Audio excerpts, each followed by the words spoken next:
सिर्फ एक दिन रेहान, मुझे सिर्फ अपनी जिंदगी के 24 घंटे दे दो। सिर्फ एक दिन की बात है। सिर्फ एक दिन मांग रहा हूं तुमसे रेहान, एक दिन मांग रहा हूं बस। मेरी आखिरी ख्वाहिश समझ लो इसे। उसके बाद कुछ नहीं मांगूंगा तुमसे।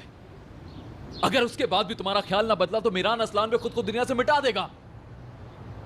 फिर ना ही उसको देख पाओगी ना सुन पाओगी। इतनी जालिम मत बनो प्लीज। बस एक आखिरी चांस रेहान।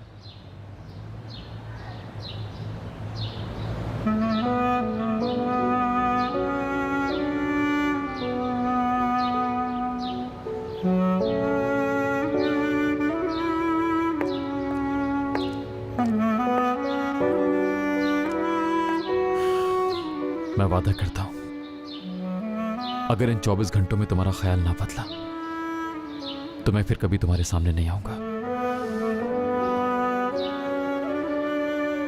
ये सब कुछ यहीं खत्म कर दूंगा मैं रेहान। एक आखिरी चांस।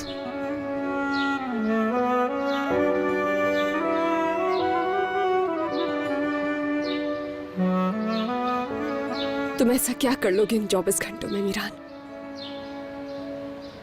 बहुत कुछ। प्लीज सिर्फ 24 घंटे दे दो।